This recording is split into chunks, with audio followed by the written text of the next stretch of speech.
مفتی طارق مسعود special. یہ جو آراف کا لفظ نکلا ہے نا، یا تو عرف الدیک سے نکلا ہے، مرغے کی جو بانک ہوتی ہے نا اس کو کہتے ہیں، بلند ہوتی ہے نا اوپر کی طرف جاتی ہے، یا یہ معرفت اور عرف سے نکلا ہے، پہچان سے، عرفان پہچان کو کہتے ہیں۔ اصل میں جنت اور جہنم کے درمیان میں ایک دیوار ہے جس پہ کچھ لوگ ہوں گے جن کو جنتی بھی نظر آئیں گے اور جہنمی بھی۔ اب یا تو یہ لوگ اس دیوار کے اوپر ہوں گے یا اس دیوار کے بیچ میں دروازہ ہے وہاں ہوں گے، تو یہ جنتیوں سے بھی بات چیت کریں گے اور جہنمیوں سے بھی۔ تو ان لوگوں کا مکالمہ اللہ تعالیٰ نے سورہ اعراف میں ذکر کیا ہے۔ یہ کون لوگ ہوں گے؟ بہت سارے اقوال ہیں مفسرین کے کہ وہ لوگ جو جنت اور جہنم کے بیچ میں ہوں گے، نہ ادھر نہ ادھر۔ تو راجح تفسیر کے مطابق یہ وہ لوگ ہوں گے جن کی نیکیاں اور برائیاں دونوں کا وزن برابر ہوگا۔ بعض لوگ ویٹنگ لسٹ میں ڈال دیے جاتے ہیں نا، ویٹنگ، تو ان کی نیکیاں اور برائیوں کا ویٹ برابر۔ تو یہ ادھر بھی کلام کریں گے ادھر بھی کلام کریں گے، اور پھر اللہ اپنی رحمت سے ان کو جنت میں داخل کر دیں گے۔ یہ پتہ نہیں کیوں اٹک رہا ہے، کیا مسئلہ ہے یار یہ۔ تو جنت اور جہنم کے بیچ میں وہ لوگ جن کی نیکیاں اور برائیوں کا وزن برابر ہوگا، تو یہ کلام کریں گے جنتیوں سے بھی اور جہنمیوں سے بھی۔ تو وَعَلَى الْأَعْرَافِ رِجَالٌ يَعْرِفُونَ كُلًّا بِسِيمَاهُمْ، پہلے قرآن کہتا ہے وَنَادَى أَصْحَابُ الْجَنَّةِ أَصْحَابَ النَّارِ أَن قَدْ وَجَدْنَا مَا وَعَدَنَا رَبُّنَا حَقًّا۔ اللہ پہلے جنتیوں کو کہیں گے تم جہنمیوں سے کلام کرو، تو جنتی اور جنت اور جہنم کے درمیان جو پردہ ہے وہ ہٹا دیا جائے گا۔ تو جنتی جہنمیوں سے کہیں گے کہ ہمارے رب نے ہم سے گناہوں سے بچنے پر جو وعدے کیے تھے، آج ہم نے وہ وعدے اپنی آنکھوں سے دیکھ لیے ہیں اور ہم نے اس کو سچا پایا ہے۔ فَهَلْ وَجَدْتُم مَّا وَعَدَ رَبُّكُمْ حَقًّا، تمہارے رب نے جو تم سے وعدے کیے تھے کیا وہ تم نے بھی حق پائے ہیں؟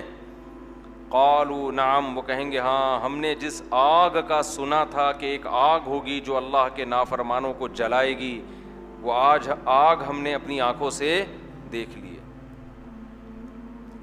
تو اللہ فرماتے ہیں ایک شخص ایک ندا آئے گی، جو فرشتہ ہوگا ندا لگائے گا، لعنت اللہ علی الکافرین، کہ اللہ کی لعنت ہو ان لوگوں پر جو اس آگ کا انکار کیا کرتے تھے۔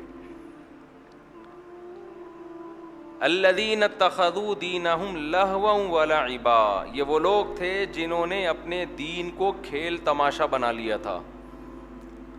یہ بار بار قرآن یہ بات ذکر کرتا ہے جہنم والوں کے لیے کہ انہوں نے اپنے دین کو کھیل اور تماشا، یعنی دین بھی انٹرٹینمنٹ کی چیز بن گیا۔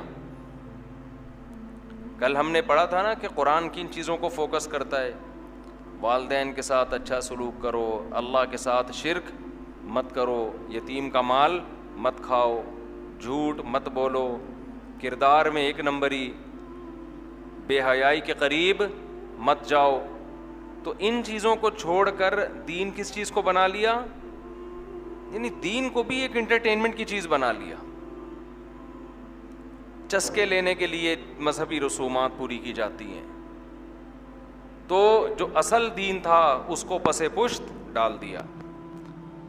آپ کہہ سکتے ہیں یہود و نصارہ نے اپنے دین کو کیسے انٹرٹینمنٹ بنایا؟ بھائی یہود و نصارہ نے بھی ایسے بنایا کہ قوم جن چیزوں میں مزہ آ رہا ہے نا، چسکے لے رہی ہے، ان چیزوں کو بیان کیا جا رہا ہے۔ یہود اور نصارہ کے علماء نے لوگوں کو گناہوں سے روکنا چھوڑ دیا تھا۔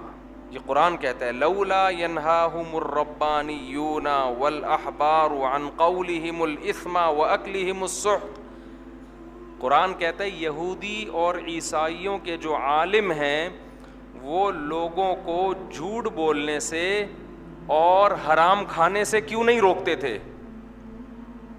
سمجھ رہے ہیں بات کو؟ وہ لوگوں کو جھوٹ بولنے سے اور حرام کھانے سے کیوں نہیں روکتے تھے؟ لبئس ما کانوا یعملون، بہت برا عمل کرتے تھے.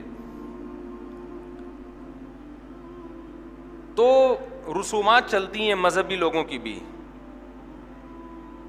کسی شخصیت کے فضائل بیان ہوں گے تو ایسے زمین آسمان کے قلابے ملا دیں گے، ایسا لگتا ہے اس سے بڑا اس کائنات میں کوئی کبھی پیدا ہوا ہی نہیں ہے. تو بلکہ الٹا انہوں نے حرام کھانا شروع کر دیا ان کے علماء نے. کیسے؟ ہدیے، نذرانے، غلط بیانی کر کے لوگوں سے نذرانے لینا، غلط بیانی کر کے. کیونکہ آپ جب کسی کی بات کی تائید کرتے ہو تو وہ آپ سے خوش ہو جاتا ہے. صحیح مذہب بتاتے تو بہت سے لبرل لوگ ان سے دور ہو جاتے. آج جیسے ہمارے پاس لبرل مولویوں نے پردے کے مسائل میں گڑبڑ کرنا شروع کر دی ہے.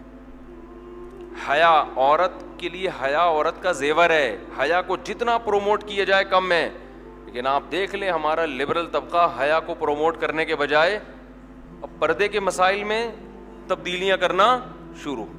موسیقی بھی حلال اور یہ بھی حلال اور یہ بھی حلال اور یہ بھی حلال، پتہ نہیں کیا کیا حلال ہو رہا ہے مارکیٹ میں. ایک صاحب مجھے کہنے لگے سعودی عرب میں 10 رکعت تراویح ہو رہی ہے. میں نے کہا سعودیہ میں نائٹ کلب کھل رہے ہیں، ڈانس پروگرام ہو رہے ہیں، سینما گھر کھل رہے ہیں، تو اب ہمیں افسوس یہ نہیں ہے کہ 10 کھا گئے، خوشی اس پر ہے کہ 10 باقی رکھی ہوئی ہیں. تو وہاں جو اس سے بڑے بڑے مسئلے کھڑے ہوئے ہیں سعودی عرب میں، آپ آدھی تراویح کو رو رہے ہو کہ آدھی تراویح کھا گئے.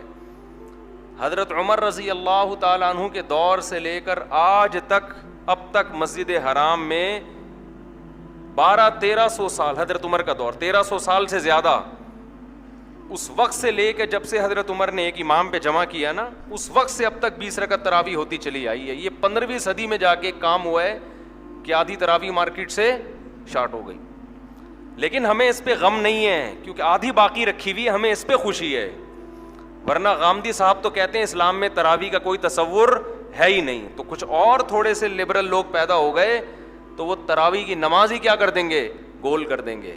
تو ہمیں خوشی اس پر ہے کہ آدھی باقی رکھی ہوئی ہے. ورنہ وہاں تو سینما گھر کھل رہے ہیں. اور حرم میں ابھی ہمارے رشتہ دار عمرہ کر کے آئے ہیں، پرسوں لوٹے ہیں، کہہ رہے ہیں وہاں تو عورتیں گھوم رہی ہیں اب حرم میں، جو سرکاری عملے میں خواتین کی بھرتی ہو رہی ہے. ہم بھی سعودی عرب کئی بار گئے ہیں، وہاں عورت کا چہرہ کبھی نظر نہیں آتا تھا، اتنی سخت پابندی تھی پردے پر، اتنی خوشی ہوتی تھی سعودی عرب میں اترتے ہی کہ بھئی بے حیائی نہیں ہے، نہ سائن بورڈوں پہ، بہت خوشی ہوتی تھی. اب آہستہ آہستہ یہ سب چیزیں کیا کر رہے ہیں؟ وہاں ختم کر رہے ہیں. تو اس لیے دکھ اس پر نہیں کرو کہ آدھی تراویح ختم ہو گئی ہے، شکر اس پہ کرو کہ آدھی باقی رکھی ہوئی ہے. تو کہاں سے کہاں بات چلی گئی. تو اللہ تعالیٰ سعودی حکمرانوں کو سیدھے راستے پہ چلنے کی توفیق دے. ہم تو یہی کہتے ہیں. ہم یہ نہیں کہتے کہ ان کے خلاف بغاوت جائز ہے، مار دھاڑ، اس سے تو اور زیادہ نقصان ہوگا. جو رہی صحیح طاقت ہے مسلمانوں کی وہ بھی ختم ہو جائے گی. دعا ہی کر سکتے ہیں، تو دعا کرنے پر تو گورنمنٹ نے کوئی پابندی نہیں لگائی نا. تو دعا کر لو اللہ سعودی عرب کے حکمرانوں کو اسلام کے لیے مخلص ہونے کی توفیق نصیب فرمائے. خیر